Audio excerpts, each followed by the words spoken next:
그 축복해주고 아멘. 희생하고 버린 것만 내 것입니다. 이 땅에서 이득 본 건 내 거 아니에요. 이 땅에서 내가 어떤 거막 끌고 모은 건 내 거 아니에요. 천국 가면 내가 쓴 것, 내가 나눈 것, 내가 흘린 것만 내 거예요. 믿습니까? 어, 천국에 어떤 곳이에요? 너 이 땅에서 어떻게 흘리고 다녔냐는 거죠. 어떻게 쓰고 다녔느냐, 어떻게 뿌리고 다녔느냐, 그게 우리 영혼의 것이에요. 아멘. 그러니까 우리는 이 땅에서 너무 아둥바둥만 못 가져가지고 안달하지 말고 그거 가져봐야 또 별것도 없잖아요. 뭐 있습니까? 그냥 우리 땅에서 그렇게 아둥바둥 살지 말고 그냥 흘리면서 나누면서 아멘 섬기면서 막 그렇게 사는 거예요. 이게 하나님 볼 때 가장 아름다운 거예요. 가장 아름다운 거고 가장 그 사람을 기쁘게 보는 것인 줄 믿습니다. 자, 이게 참 우리가 병원에 한 번씩 가지요. 특히 이제 뭐 어떤 때는 막 병원에 한 번 가니까 이제 비보험 비급여라 그러는 거예요. 비급여 해가지고 한 번씩 가다 찍는다 그러면은 그 돈이 많이 나오잖아요. 그래서 나 이거 안 찍을래요. 왜?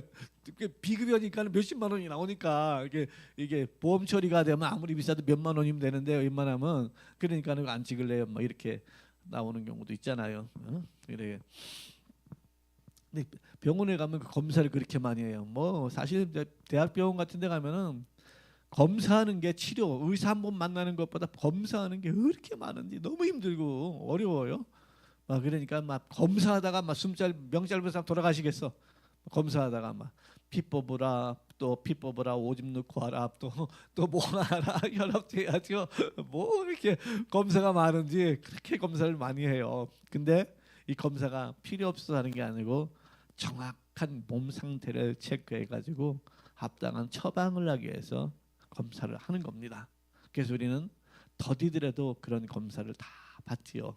병원에서 원하는 대로 검사를 다 받지요. 그리고 의사가 거기에 맞는 처방을 해서 주사를 놓는다든가 아니면 수술이 필요한 사람 수술을 한다든가 약이 필요한 사람 약을 주지요. 그래가지고 복용하는 방법하고 다 가르쳐 주지요. 그리고 나서 우리는 그 약을 받아가지고 집에 와서 의사가 처방해 준 대로 약을 먹기도 하고 아멘. 그렇게 몸을 움직이기도 하고 이렇게 하지요.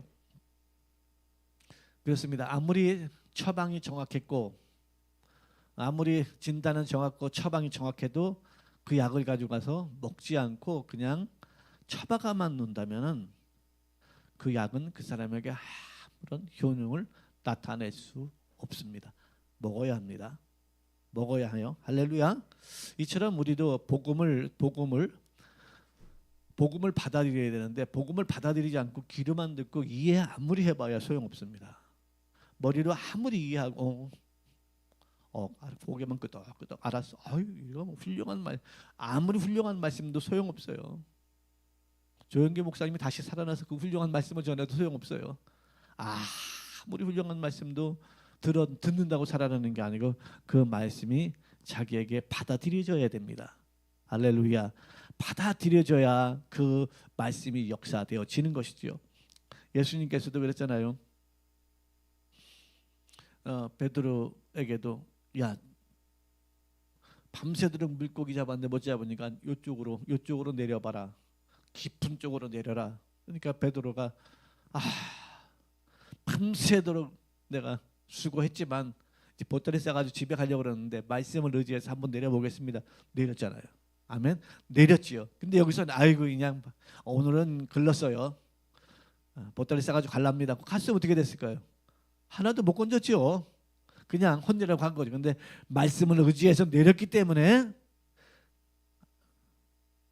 엄청난 수확을 얻었던 것처럼 저와 여러분이 말씀을 따라 살찌게만이 어떤 하나님이 역사할 수 있다는 것입니다. 말씀 따라 사는 그런 믿음의 종들이 다 되시기를 예수님 이름으로 축원합니다. 아멘. 오늘 요한복음 1장 봤어요. 가장 중요한 말씀 중에 하나인데요. 세례 요한이 하는 얘기예요. 이 얘기는 세례 요한이 하는 얘기예요.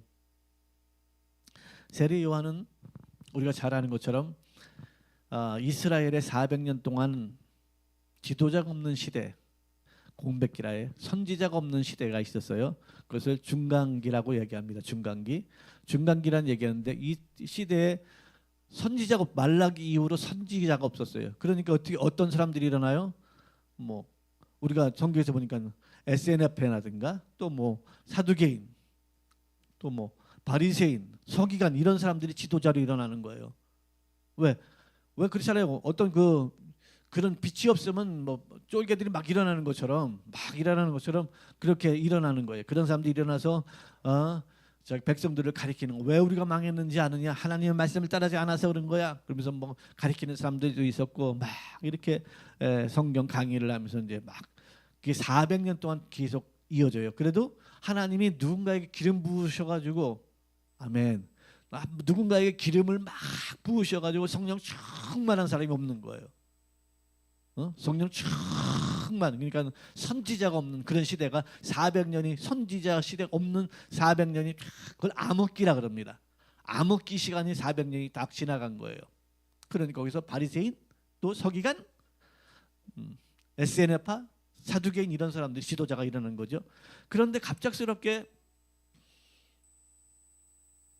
어떤 사람이 엄마 뱃속에 태어나가지고는 젖을 떼고는 거의 광야 생활을 하는데 메뚜기와 석청 돌에서 나오는 꿀을 먹으면서 약태 털을 입고 이렇게 광야에서 생활하는 사람이 있는 거예요.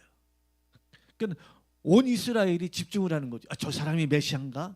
저 사람이 메시아인가?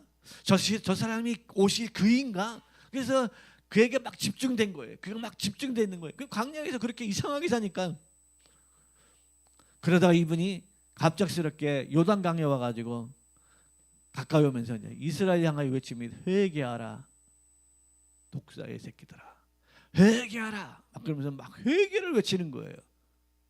그래서 그 요단강에서 막 회개를 외치니까는 이스라엘이 막 이제 사람들이 나오는 거죠. 근데 그 사람들에게 세례를 줍니다. 회개의 세례를 막 주는 거예요. 막 주는데 하나님이 그 세례 요한에게 자신들이 언제까지 해야 되는지 모르잖아요. 언제까지 하는지 모르니까 세례 요한에 감동을 주는 거예요. 언제까지 하냐면 네가 세례를 줄 적에 비둘기처럼 성령이 내려오시는 분이 있다. 그분에게까지만 주면은 끝난다. 그러니까 이 세례 요한은 자기 누군지 몰라요. 누가 메시아인지 모르는 거예요. 계속 세례만 주는 거예요. 계속 세례 주는 거야. 이 비둘기처럼 성령이 임하는 그이가 올 때까지 계속 세례만 주는 거예요. 계속 세례만 주는 거예요. 그래서 그런 많은 사람들이 이렇게 묻습니다. 우리 1장입니다. 우리 요한복음 1장에 보면 이렇게요. 자, 21절부터 볼게요. 또 묻되 그러면 내가 누구냐? 엘리야냐? 아니라. 이르되 나는 아니라. 또 묻되 내가 그럼 선지자냐? 대답하되 아니라.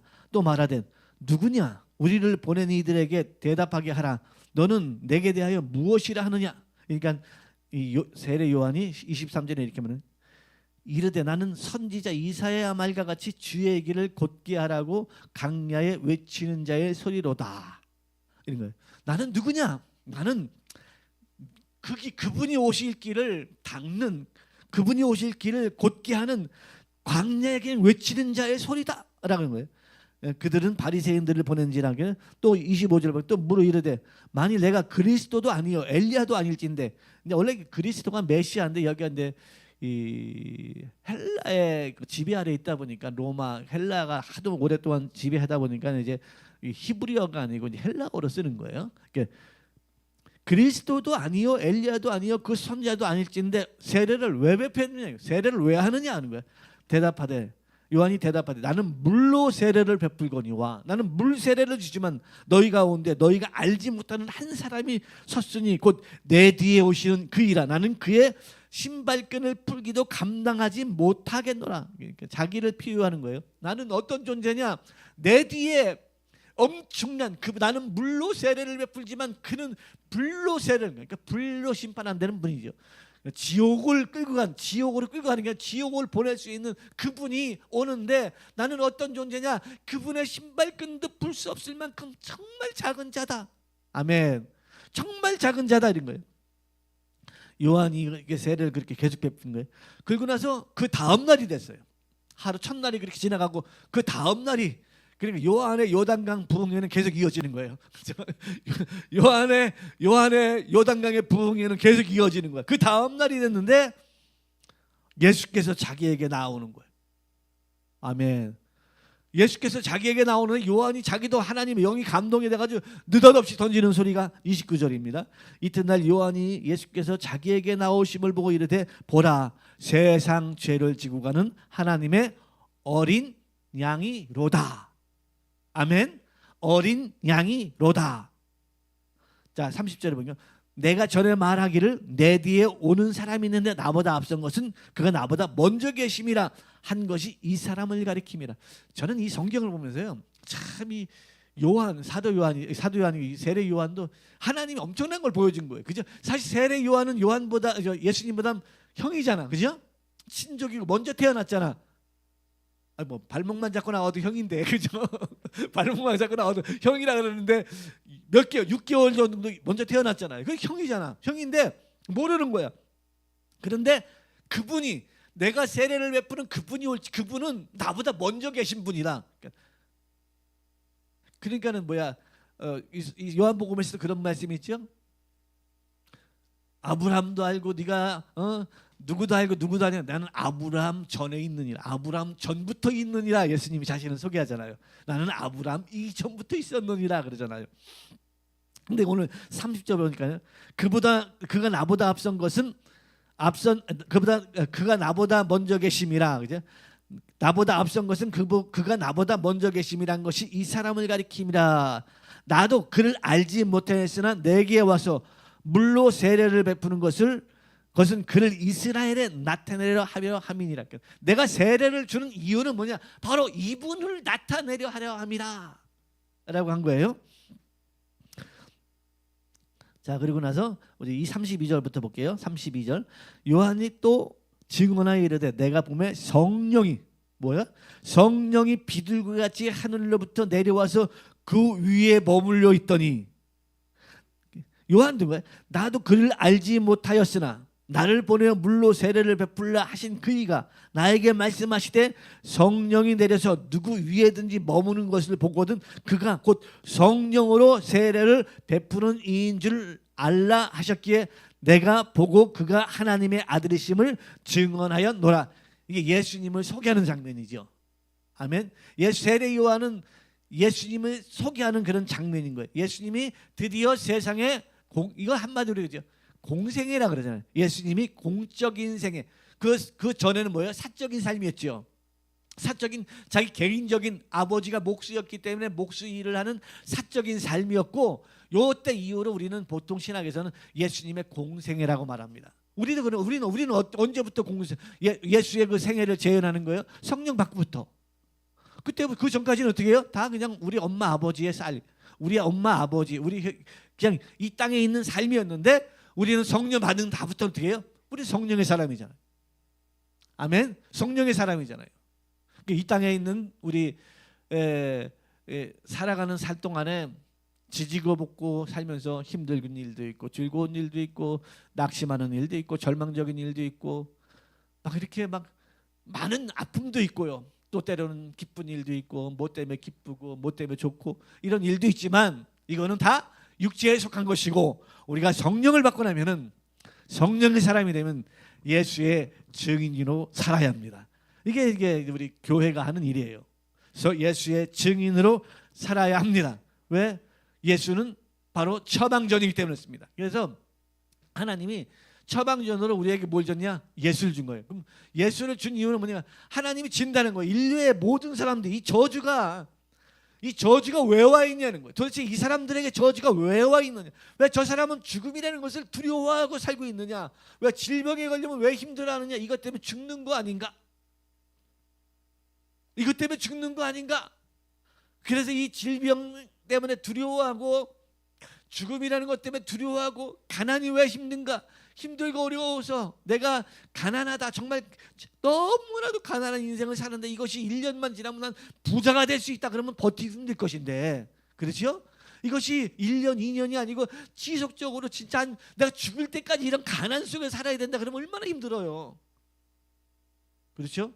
그러다 결국은 이렇게 살다가 죽는 거구나 이렇게 생각하니까 막 가난이 막 싫고 어려운 거. 근데 가난도 내가 오늘 힘들고 어렵지만 내가 힘들고 어려운 가난 생활이지만 하나님께서 나에게 1년만 지나면 정말 복을 주셔서 부자로 살 수 있다. 뭐 이런 희망이 있다 그러면 살 수 있잖아요.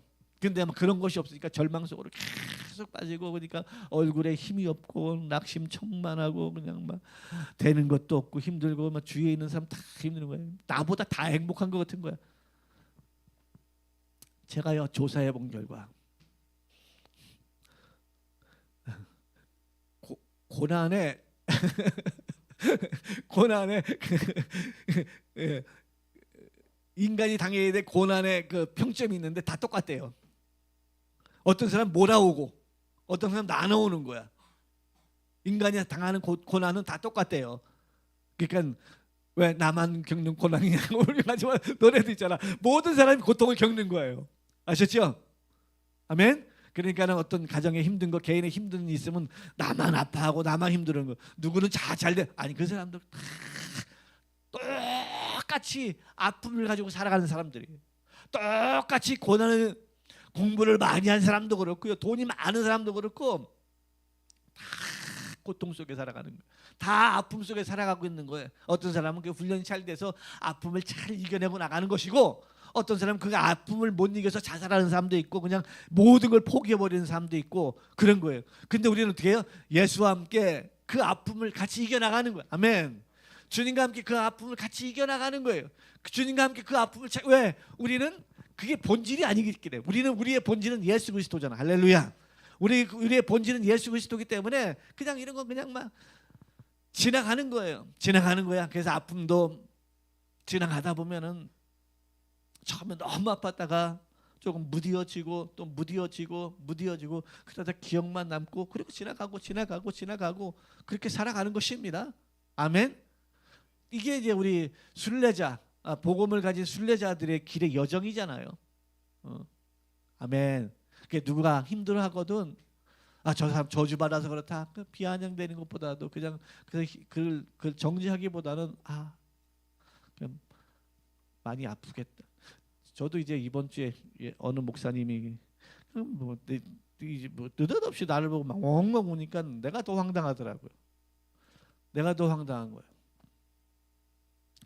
그러면서 뭐 손을 잡고 위로는 안 되겠지만 사실 뭐 위로가 우리 같은 게 위로를 해줄 수 있는 건 아니잖아요. 어떻게 위로를 해줄 거야? 위로가 안 되잖아요. 가만히 묵묵히 지켜봐 주는 거잖아요. 묵묵히 지켜봐 주는 거잖아요. 그건 위로가. 또 어떤 분은 나한테 와서 힘내라고 자꾸 그러지 속상해요. 어떻게 힘내려는 거야? 뭘 힘을 내? 힘을 내라 그러는 거야. 힘을 내라고. 너무 힘쓰지 마세요. 여러분 너무 인생 너무 힘쓰지 마세요. 주님이 힘줄지게 힘을 내. 아멘. 주님이 힘도 안 주는데 힘을 냈다가 막 관절 다 나갑니다. 그러니까 주님 힘줄지게만 힘내고. 사랑하는 성도님들, 우리는 그냥 주님과 함께 살아가는 것입니다. 그러다 세월이 지나면서 주님과 함께 또 좋은 일들도 일어나고 기쁜 일도 일어나고 뭐 이렇게 살아가는 것이죠. 이 인생의 여정이잖아요. 인생의 여정이라고 저는 생각합니다. 살다 보면 아픈 일도 있고 좋은 일도 있고 슬픈 일도 있고 기쁜 일도 있고 그런데 너무 기쁠 때 너무 기뻐하지 말고 하나님께 감사하시고 너무 힘들고 어려울 때 좌절하지 마시고 그때 주님 앞에 겸손히 나와서 자신의 삶을 한번 주님 앞에 열려펴보는 것도 굉장한 은혜라고 좀 생각합니다. 내 삶을 하나님 앞에 쭉 열어서 이렇게 지나가 보는 것도 큰 은혜라고 생각합니다. 아멘. 그러니까 하나님이 지금 딱 그렇게 보니까는 이제 진단을 딱 하니까는 이거 죄 때문에 세상이 다 망하고 있구나. 인간이 죄 때문에 다 망하고 있구나. 이 죄 때문에 죄의 끝은 뭐예요? 죄가 막 시작돼. 욕심이잖아요. 욕심. 욕심이 잉태해가지고 죄를 낳는다 그러잖아요. 욕심이 커지니까 막 서로 그냥 지금 저 전쟁도 욕심 때문에 싸움이야. 그래. 욕심 때문에 자기 거 내놓지 않고 싸우는 거야. 욕심 때문에. 그렇게 막 욕심을 부리면 결국은 싸우게 되잖아요. 그런데 어떻게 해요? 자기 걸 놔버리는 거예요. 기득권자들이 기득권을 막 놔버릴 지가 아름답잖아요. 아멘. 기득권자들이 막 기득권을 자기가 다 휘두르려고 그럴지 어떻게 해요? 참막 꼴 보기 싫잖아요. 기득권자들이 자기 기득권을 내려놓을 적에 참 아름답다 그러잖아요. 아름답다. 그래서 죄를 딱 보니까 하는 거예요. 죄인데 이 죄가 어디서 발생됐는지 이게 이제 에덴 동산의 사건이었구나. 할렐루야. 에덴 동산의 아담의 사건이 죄였구나. 그래서 사도 바울은 이것을 깨달았죠. 그래서 뭐라 그래요? 로마서 5장 12절에 그러므로 한 사람으로 말미암아 죄가 세상에 들어오고. 아멘. 어떻게? 한 사람으로 말미암아 세상에 죄가 들어오고 죄로 말미암아 사망이 들어왔나니. 그죠? 왜 왔느냐? 한 사람이 죄졌는데 그 죄로 말미암아 들어온 게 뭐냐? 사망이 들어왔는. 이와 같이 모든 사람이 사망에 이를 수밖에 없었다 이렇게 말해요. 아멘. 그런데 하나님이 처방적으로 그 한 사람의 죄를 담당한 그분이 오셨는데 그분이 예수님이다. 아멘. 예수님이다. 그래서 예수님이 그 죄를 담당했기 때문에 우리는 뭘 먹으면 돼요? 예수라는 약을 먹으면 돼. 할렐루야. 예수를 먹으면 돼요. 그래서 우리가 성찬식 할 적에 되면 이것은 그를 기념하는 거요. 이 살은 그를 기념하는 거. 그를 먹고 마시는 거잖아요. 아멘. 그를 먹고 마시는 거잖아요. 그래서 성찬식을 하면서 그를 먹고 마심으로 그를 기념하는 거잖아요. 그래서 예수의 피와 그의 살이 내 안에 있는 걸 믿는 거잖아요. 아멘.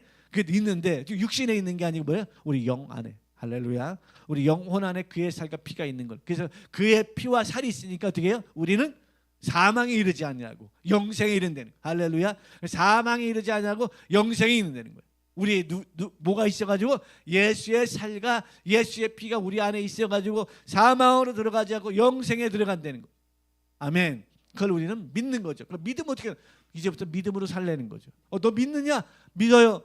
그럼 믿음으로 살라는 거예요. 믿음으로 사는 게 하나님 말씀에 순종하고 감사하고 믿음의 용어 쓰며 살아가는 것입니다. 아멘. 믿음으로 사는 게 그렇게 대단한 게 아닙니다. 뭐 어디 가서 뭐 목숨 내놓고 죽고 그러는 게 아니고요. 그냥 내 주어진 삶 속에서 감사하며 사랑하며 믿음의 말씀에 순종하면서 그렇게 살아가는 것입니다. 하나님을 사랑하고 아멘. 하나님을 사랑하고 이웃을 사랑하고 아멘. 될 수 있으면 내가 더 희생해서 옆에 있는 사람을 살려내고 아멘. 이렇게 살아가는 것이 우리 믿음의 여정인 줄 믿습니다. 그래서 예수 그리스도를 먹어야 합니다. 아멘. 예수 그리스도를 먹으시기를 바랍니다. 많이 드십시오. 예수 그리스도를 안 드시고 밥만 많이 먹으면 살찝니다. 그러니까 예수 그리스도를 드십시오. 아멘. 예수 그리스도를 여러분 영혼 속에 막 받아들이면은 말씀에 순종하고 성경 많이 읽고 또 말씀 따라 살고 또 내가 무슨 문제가 생겼을 때 어떻게 할까요? 하나님 성경을 찾아 기도하면서 읽고 그럼 성경이 또 위로해 주시고 그렇게 살아가는 것이 믿음으로 사는 처방전을 받은 사람이 그 처방전을 먹는 방법입니다. 그래서 여러분 예수를 다 드십시오. 배불리 드십시오. 마음껏 드십시오. 그리고 마음껏 사랑하십시오. 아멘. 사랑하는 것을 금지할 법이 없다는 거예요. 마음껏 이웃을 사랑하고 가정을 사랑하고 교회를 사랑하고 마음껏 사랑해 주십시오. 사랑을 못하게 할 그런 법이 없대요. 사랑하면은 모든 것이 이루어지는 줄 믿습니다. 예. 우리 다 같이